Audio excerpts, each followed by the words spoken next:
Hello guys, இது உங்களோட மதுதர்ஷு channel. So நாங்கள் இன்றைக்கி ஃபஸ்ட் டைம் vlog போட்டிருக்கோம்.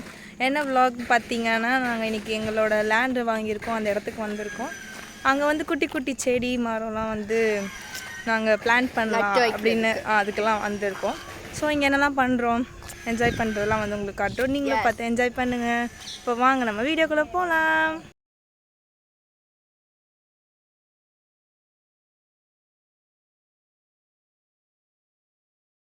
வாங்க, இப்போ நம்ம வந்து பிளான் பண்ணிகிட்ருக்காங்க, அந்த இடத்துக்கு போய் பார்ப்போம். ஸோ இங்கே தான் பார்த்தீங்கன்னா நம்மளோட இடம். இங்கே தான் வந்து ஊண்டு வச்சிட்ருக்காங்க. இங்கே ஒன்று, அங்கே ஒன்று. என்னென்ன மரம்லாம் வந்து செடிலாம் வந்து நாங்கள் வைக்க போகிறோம் அப்படின்னா, ஸோ இதுதான் பார்த்தீங்கன்னா வந்து புங்கங்கன்று அப்படி சொல்கிறாங்க. இதுதான் ஃபஸ்ட்டு ப்ளேஸ் பண்ணியிருக்கோம். அத்தை இது என்னது? இது வந்து என்னன்னா ரெட் கோவா பழம். ஆமாம், இது வந்து நர்சரியில் வந்து வாங்கிட்டு வந்தோம் வர வழியில். ஸோ இது வந்து பார்த்தீங்க அப்படின்னா, இது வந்து கொய்யா செடி குட்டியாக காய்ச்சிருக்கு. இது வந்து வயசான மரத்துலேருந்து வயசான மரத்துலேருந்து வந்து எடுத்த கலையா. ஸோ சீக்கிரமாக வந்து வளர்ந்துரும் அப்படி சொன்னாங்க. பார்க்கலாம் எப்படி வருதுன்ட்டு. இது வந்து சீத்தாப்பழம் தானே, சீத்தாப்பழம் அப்படி சொன்னாங்க. பார்க்கலாம், நல்லா பெருசாலாம் வளர்ந்து வரும்போது எவ்வளோ காய் தராங்கன்னு பார்ப்போம். ஸோ இதுதான் பார்த்திங்கன்னா வந்து பேம்பூ செடி அப்படின்னு வாங்கினோம். கம்மியான ரேட் தான். உள்ளே வந்து கோகோ பீட்லாம் வந்து போட்டு கொடுத்தாங்க, அழகாக இருக்குது. அண்ட் இது வந்து எப்படின்னா தண்ணி மட்டும் தான் போட்டு இது வளருமா. ஸோ இங்கே வந்து தண்ணி வந்து 4 days ஒன்ஸ் வந்து ஃபில் பண்ணால் போதும் அப்படி சொன்னாங்க. அதுவே நல்லா அழகாக வளரும் அப்படி சொன்னாங்க. ஸோ வளர்ந்ததுக்கப்புறமா இன்னும் கொஞ்சம் பெருசாக பவுல் மாற்றிக்கலாம், இல்லை அதுக்கப்புறம் பெருசாகிட்டே போகுதுங்களா. ஸோ அதுக்கப்புறம் பவுல் மாற்றிக்கலாம் அப்படி சொன்னாங்க. நல்லா ஒரு கிளாஸ் பவுல் வச்சா இன்னும் சூப்பராக இருக்கும் அப்படி சொன்னாங்க. ஸோ நாங்கள் அதுக்கடுத்து வாங்க போகிறோம். ஸோ ஓகே, வேறு பார்க்கலாம். ஸோ இதுதான் வந்து மணி பிளான்ட். நாங்கள் இதுவும் வந்து எங்கள் வீட்டுக்குள்ளே வச்சு வளர்க்குறதுக்காக வாங்கியிருக்கோம். எப்படி வளருதுன்னு பார்ப்போம். ஸோ இங்கே பார்த்தீங்கன்னா யாருன்னா ஒருத்தர் பேசணும். இப்போ எங்கள் இடத்து பக்கத்தில் நிறைய மாமரம் இருக்குது. அதாவது பக்கத்தில் இருக்க இடத்துல வந்து நிறைய மாமரம் வச்சுருக்காங்க. 1-2 இல்லை, நிறையா இருக்குங்க. அது போய் பார்க்கலாம் வாங்க. ஃபஸ்ட்டு நம்ம தலைவர் தான் கொஞ்சம் குட்டி. இங்கே இருக்கிறதுல இது குட்டியாக இருக்குது. நாங்கள் மாம்பழம் சீசனில் வந்தப்போ நிறைய மாம்பழம். அப்புறம் செகண்டு நம்ம தலைவர் இவர் தான். இது வந்து இங்கே இருக்கிறதுலே பெருசு. 2 இருக்குங்க. ஆமாம், இங்கே நிறைய மாம்பழம் இருந்துச்சு. நாங்கள் பறிச்சுலாம் சாப்பிட்டோம். இங்கே அவ்வளோ டேஸ்ட்டாகவும் இருந்துச்சு. ஆமாம், நேச்சுரலாக பறித்து சாப்பிட்டது. இங்கே நல்லா நிழலும் கொடுக்குதா. நாங்கள் இங்கே தான் வந்து வந்தால் சாப்பிடுவோம் கூட இருக்குது. ஆமாம், நிறைய தென்னை மரம் இருக்குது ஃபுல்லாக. இது பாருங்கள் எவ்வளோ தென்னை மரம்ன்ட்டு. ஒரு இடத்துலையும் ஒரு 3ஆவது இருக்கும். ஸோ நான் 3ஆவது தலைவர் அவர் தான். தெரியுதான்னு தெரியல, இங்கேருந்து தெரியுதா. ஸோ இங்கேருந்து வியூ கூட நல்லாயிருக்கும் ஃபோட்டோ எடுக்கிறதுக்கு.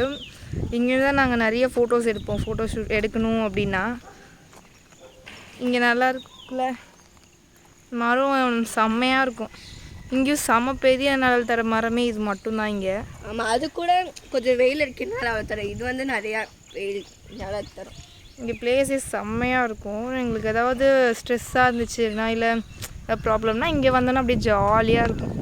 நாங்கள் பாட்டுக்கு இங்கே ஓடி ஆடி, யாருமே இருக்க மாட்டாங்க. இந்த வீடு இப்போ தான் கட்டினாங்கங்க. நான் இங்கே ஃபுல்லாக ஜாலியாக இருந்துட்டு விளையாடுவோம். நாங்கள் இங்கெல்லாம் வந்து ஓடி ஆடி விளையாடி ஜாலியாக இருக்கும். அப்புறம் வந்து இந்த மரம் எனக்கு பேர் சரியாக தெரியலங்க, உங்களுக்கு தெரிஞ்சால் கமெண்ட் பண்ணுங்கள். பட் நாங்கள் நிறைய ஃபோட்டோ எடுப்போம். ஆமாம், இவன் ஹைட்டுக்கு தான் இருக்கும். அது நாங்கள் நிறைய ஃபோட்டோ எடுப்போம். எனக்கு ரொம்ப பிடிக்கும் இந்த மரம். அப்புறம் இங்கே நிறைய துளசி செடியெலாம் இருக்கும். நிறையா இருக்கும், அப்படியே வரிசையாக போயிட்டே இருக்குங்க. டிஃப்ரெண்ட்டாக இருக்கும் துளசியெல்லாம். அப்படியே எனக்கு இந்த இடம் ரொம்ப ரொம்ப பிடிக்கும். உங்களுக்கும் பிடிச்சிருக்கான்னு கமெண்ட் பண்ணுங்கள். இதெல்லாம் ஐயோ வாங்க, வெயில் அடிக்குது. நம்ம நிழலுக்கு போவோம், நிழலுக்கு போய் பேசுவோம். சரி, ஒரு வழியாக நம்ம வந்து காரில் வந்து உட்காந்துட்டோம். இப்போ நான் உங்களுக்கு பேக் வியூ காட்டுறேன் இங்கே எப்படி இருக்குன்ட்டு. செம்மையாக இருக்கும், வேறு லெவலாக இருக்குது. நீங்களே பார்த்துப்பா அப்படின்னு நினைப்பீங்க. இன்னொன்று, இந்த சைட்லேருந்து பின்னாடி ஒரு பிளாட் போட்டிருக்காங்க, அந்த பக்கம் ஏரியா போட்டிருக்காங்க புதுசாக.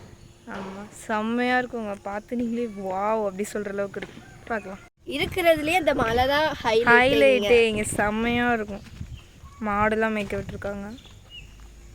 இதுதாங்க இதோட ஃபுல் வியூ. தெரியல செம்மையாக இருக்குல்ல. நீங்கள் இங்கெல்லாம் வந்தால் என்னென்ன பண்ணுவீங்கன்னு கமெண்ட் பண்ணுங்கள். ஸோ எங்களுக்கு வந்து செம்மையாக போர் அடிச்சதுங்க இந்த 5 days லீவில். ஏன்னா என்ன பண்ணுறதுனே தெரியல, ஹாஃப்லி லீவ் வேறையா. நாங்கள் என்ன பண்ணலாம் நினச்சோன்னா இங்கே இடத்துக்கு வரலாம் அப்படின்னு நினச்சிட்டு வந்தோம். அப்புறம் நல்லா வரையிலே நர்சரியில் வந்து ஃப்ரெஷ்ஷாக வந்து பிளான்ஸ்லாம் வாங்கிட்டு அதுக்கு தேவையான டூல்ஸ்லாம் வந்து வீட்டிலேருந்து எடுத்துகிட்டு வந்துட்டோம். அப்புறம் இங்கே ஒன்று ஒன்றா அவங்க பண்ணிகிட்ருக்காங்க, நாங்கள் உட்காந்து வேடிக்கை பார்த்துட்ருக்கோங்க. ஸோ இது என்னங்க மாதம்? மே இது என்னங்க மாதம்? புரட்டாசி மாதம். ஸோ இந்த மாதிரி புரட்டாசி மாதத்தில் வந்து சாமி கும்பிட்டு நான்வெஜ் சாப்பிடாம நிறைய பேர் இருப்பீங்க. ஸோ என்ன மாதிரி வந்து நான்வெஜ் சாப்பிட்டு ஃப்ரெண்ட்ஸை கடுப்பேற்றுறவங்களும் இருந்தீங்கன்னா கமெண்ட்டில் சொல்லுங்கள். ஸோ இது என்னங்க மாதம்? மே இது என்னங்க மாதம்? புரட்டாசி மாதம். ஸோ இந்த மாதிரி புரட்டாசி மாதத்தில் வந்து சாமி கும்பிட்டு நான்வெஜ் சாப்பிடாம நிறைய பேர் இருப்பீங்க. ஸோ என்ன மாதிரி வந்து நான்வெஜ் சாப்பிட்டு ஃப்ரெண்ட்ஸை கடுப்பேற்றுறவங்களும் இருந்தீங்கன்னா கமெண்ட்டில் சொல்லுங்கள். அப்புறம் வந்து அப்படியே இங்கே பார்த்தோன்னா இந்த இடத்துல நீங்கள் வெளியே போனால் இங்கே தெரியுதா, அங்கே வந்து ஒரு என்ன சொல்கிறது, கோழி, அந்த நாட்டுக்கோழி முட்டை, கோழி, நாய் நிறைய அந்த மாதிரி வளர்க்குறாங்க. அங்கே வந்து ஃப்ரூட்ஸ் அண்ட் வெஜிடபிள்ஸ் வந்து ஃப்ரெஷ்ஷாக வந்து சாட்டர்டே சண்டே மட்டும் தருவாங்க. அங்கே போய் வாங்கினா ஃப்ரெஷ்ஷாக இருக்குங்க. நிஜமா நாட்டுக்கோழிலாம் நாங்கள் இங்கே தான் வாங்குவோமே ஃபேமிலியாக. ஸோ இதாங்க அந்த ரெட் கோவா அப்படி சொன்னாங்கல்ல, அது நாங்கள் வந்து வரையில செம்மண் வாங்கிட்டு வந்துட்டோம். அதில் போட்டு ஊண்டி வச்சாச்சுங்க. அங்கே ஊண்டி வச்சிட்ருக்காங்க, வாங்க போய் பார்ப்போம். இது பேர் என்ன? சீத்தாப்பழமா? இதோ இதுதான் சீத்தாப்பழமோட செடிங்க.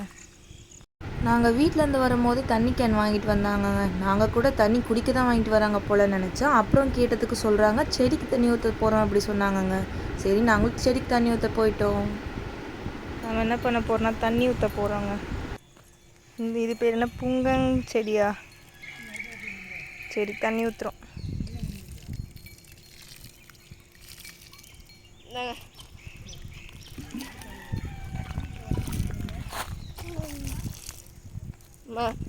இது பொங்கலுக்கா? அப்புறம் நாங்கள் வீட்டுக்கு வந்ததுக்கப்புறமா பேம்பு அந்த இது வாங்கிட்டு வந்தோம்லாங்க, அதுக்கு வந்து தண்ணி ஊற்றலாம் அப்படின்னு எடுத்தோம். அப்புறம் தேவையான அளவுக்கு மீடியமாக தண்ணி ஊற்றிட்டு நாங்கள் அதை ப்ளேஸ் பண்ணிவிட்டு பார்த்தோம். புத்தர் பக்கத்தில் செம்மையாக இருந்துச்சுங்க. நல்லா இருக்கா நீங்கள் கமெண்ட் பண்ணுங்கள். அப்புறம் நாங்கள் வரும்போதே வந்து மணி பிளான்ட் வாங்கிட்டு வந்தோம். அந்த மணி பிளான்ட்டையும் வந்து நாங்கள் தண்ணி ஊற்றினோம். பட் நான் மறந்தே போயிட்டேங்க, அதில் ஹோல்ஸ் இருக்குன்னு. கீழே ஃபுல்லாக தண்ணி வந்துச்சு. அப்புறம் வீட்டுக்கு வந்து லேட்டாக தான் வந்தோம். ஒரு ஈவினிங் 5 o'clock அந்த மாதிரி தாங்க வந்தோம். ஸோ தங்கச்சிங்களாம் வந்து பசிக்குது, எதனா பண்ணி கொடுங்க அப்படி கேட்டாங்க. ஸோ நாங்களும் ஓரியோ கேக் பண்ணலாம் அப்படின்ட்டு பார்த்தோம். அப்புறம் வரும்போதே நாங்கள் ஓரியோ கேக் வாங்கிட்டு வந்தோம். அப்புறம் நாங்கள் அதெல்லாம் ஒன்று ஒன்றா பிரித்து போட்டுட்டு வச்சிட்டோம். அப்புறம் இதுக்கு அடுத்த ஸ்டெப்பாக நம்ம வந்து என்ன பண்ண போகிறோம் அப்படின்னா, க்ரீம் இருக்குதுல்ல, அதை வந்து நைஃப்பில் வந்து தனியாக ஸ்ப்ளிட் பண்ணி வச்சுக்கலாம். க்ரீம் தனியாக, பிஸ்கெட்ஸ் தனியாக. இப்போ நான் மொத்தமாக எடுத்துகிட்டு வந்து மொத்தமாக ஸ்ப்ளிட் பண்ணிவிட்டு காட்டுறேன். இப்போ நம்ம மொத்தமாக வந்து ரெண்டுத்தையும் ஸ்ப்ளிட் பண்ணியாச்சு. இப்போ நம்ம இதை என்ன பண்ண போகிறோன்னா மிக்ஸி ஜாரில் போட்டு பிளெண்ட் பண்ண போகிறோம். பிஸ்கெட்ஸ் போட்டுட்டு பிஸ்கெட் நல்லா உடச்சி போட்டுக்கோங்க. அப்புறம் யாரெல்லாம் இதெல்லாம் முன்னாடி பண்ணியிருக்கீங்க இந்த கேக்கை அப்படின்னு சொல்லி கமெண்ட் பண்ணுங்கள். உங்களுக்கும் இந்த கேக் ரொம்ப பிடிக்கும்னா சொல்லுங்கள். அப்புறம் என் தங்கச்சிங்களும் வந்து அக்கா நானும் பண்ணுறேன் அப்படின்னு வந்தாங்க. என் கூட நான் பண்ணுற வரைக்கும் அந்த ஸ்லாப்லேயே உட்காந்து என் கூடவே இருந்தாங்க, அதை ரெடி ஆகிற வரைக்கும். அப்புறம் நாங்கள் மொத்தமாக உடச்சி போட்டுகிட்டே இருந்தோங்க. இதுக்கப்புறமா நான் என்ன பண்ணேன்னா பால் எடுத்து வந்து ஊற்றினேன். நான் மிஸ்டேக் பண்ணிட்டேங்க, சூடான பால் ஊற்றிட்டேன். ஸோ நான் அது பிளெண்ட் பண்ணுறதுக்கு முன்னாடியே அதுவே பிளெண்ட் ஆகிடுச்சு. அது சும்மா இப்படி பண்ணும் போதே பிளெண்ட் ஆகிடுச்சு. அண்ட் சுகர் கொஞ்சம் எக்ஸ்ட்ராவே போட்டுக்கோங்க, உங்களுக்கு எவ்வளோ தேவைப்படுதோ. இப்போ நம்ம அதை நல்லா பேட்டர் ரெடி ஆகிடுச்சுங்க. இதை நம்ம இப்போ என்ன பண்ண போகிறோம் அப்படின்னா, இதை நான் வந்து பிளெண்ட் பண்ணாததுனால இன்னும் கொஞ்சம் நல்லா இதில் ஸ்பூன்லேயே பிளெண்ட் பண்ணிட்டேன். அப்புறம் வந்து ஸ்டவ் ஆன் பண்ணிவிட்டு இட்லி சட்டியில் வந்து தண்ணி ஊற்றிக்கோங்க தேவையான அளவுக்கு. தெரியும்ல, இட்லி எவ்வளோ பண்ணுவீங்களோ அந்தளவுக்கு தண்ணி ஊற்றி வச்சுக்கோங்க. அப்புறம் அந்த இட்லி தட்டு எடுத்துகிட்டு ஒட்டிக்காமல் இருக்கிறதுக்கு நல்லா நெய் தடவிட்டாங்க 4 சைடுமே. இது பார்த்தாலே தெரியும்னு நினைக்கிறேன். அப்புறமா எடுத்து வச்ச அந்த பேட்டர் எடுத்துகிட்டு வந்து ஊற்றிக்கலாங்க. பார்க்கும் போதே நல்லா சாக்லேட்டியாக இருக்க மாரி இருக்குது. பார்க்கும் போதே அப்படியே டேஸ்ட்டாக இருக்கும்னு நினைக்கிறேன். பார்க்கலாம் எப்படி வருது. அப்புறம் 4 சைடும் ஊற்றிட்டோங்க.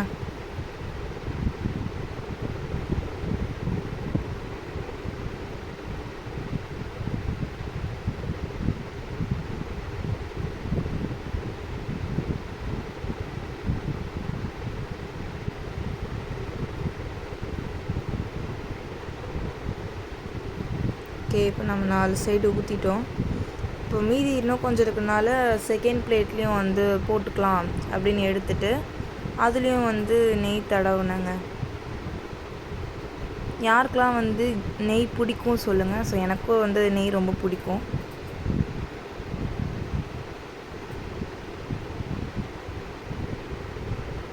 ஸோ மீதி இருக்க இதுலேயும் ஊற்றிடலாம். பட் இன்னும் கொஞ்சம் இருக்குது, என்ன பண்ணுறதுன்னு தெரியலன்றதுனால பத்தலை. ஸோ கீழே வந்து நிறைய ஊற்றிட்ட மாதிரி எனக்கு ஃபீல் ஆச்சு. அதுலேருந்து கொஞ்சமாக எடுத்து மற்ற 2 இதுலேயும் வந்து போட்டேங்க. ஸோ 4மே 8 பிளேட்டுமே 8 அந்த இதுவுமே ஃபுல்லாகிடுச்சு. அப்புறம் நான் க்ரீம் போட்டதை மறந்துட்டேங்க ஃபோட்டோ வீடியோ எடுக்கிறதுக்கு. ஸோ அந்த க்ரீம் நடுவில் வச்சுட்டு நீங்கள் உள்ளே வச்சுட்டு க்ளோஸ் பண்ணிவிடுங்க. இந்த கேக் வந்து ரொம்பவே நல்லா வந்துருச்சுங்க.